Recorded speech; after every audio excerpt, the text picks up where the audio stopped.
Hi, I'm Lacy Weston. We all have something in common, challenges. We never know what the person next to us has been through or is going through in their life. That's why I wrote a story and book of my personal journey titled She Was Worth It All. Well, now that story has been brought to life with the help of filmmaker Don Hahn. Watch the episodes of Lacy Weston Shares, be inspired, and realize you're not alone.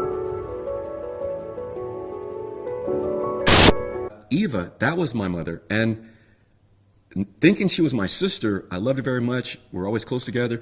But when she ran away, that's an interesting story too, because when she ran away, when my grandmother came home, she was asking what all the commotion was, and it was explained to her that Eva ran away. And when they told her Eva ran away, she put her purse on the table and she looked at me as if to say, and she left him.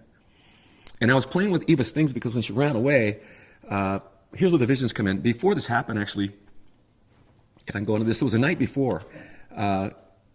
Eva and the other sisters, Connie and Murtis, they would always make little treats, cookies and candy, things like this in the house, right? And so the night before, they were really going all out. And so I felt something was a little different. But Eva and I would always watch black and white movies. As you know, this is one of my favorite things to do. We'd always watch black and white movies. And so Eva and I were sitting on the edge of her bed watching, I don't remember what movie it was, but we were maybe The Postman Rings Twice or something. We were watching a movie, and as I was sitting there with her, she had her arm around me, and I was distracted. I kept seeing something to the right side, and she said, "Lacy, what are you doing?" I said, "Nothing." But what I saw is I saw a vision of her running away with a suitcase in her hand, and it was slightly open, so things were falling out. And when she asked what I was doing, I said, "Nothing." I looked back at the television again, and a moment later, it started again. But this time, I saw her running further, and she was very far off in a distance, to the point where I could barely see her. And she says, "Lacy, what are you doing?" I said, "Eva, why are you leaving me tonight? You're leaving, never coming back." And she says, "What are you talking about?" And I said, "You're leaving me tonight, you're never coming back." Well, she stood up and she started crying. She ran out of the room. And that's when Murtis and Connie came in. And they were always the cleanup crew. So whenever there was something going with Eva and me where Eva couldn't really explain it, they would come in and try to console me. So they sat on the bed and they started rocking me and say, "Lacy, what's wrong?" And I knew when they rocked me, they were trying to put me to sleep. So I tried to fight falling asleep, but they said, "She's not running away. She's not leaving you. She's just in the other room. She's upset because you've upset her."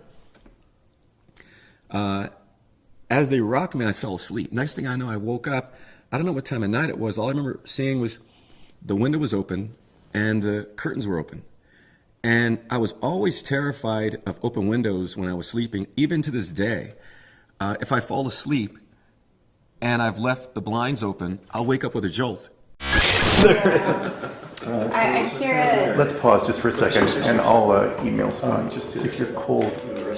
Yeah, please. Let's take 5. It's great, Lacy. Really good. Yeah, right. Yeah, I wish I had met him.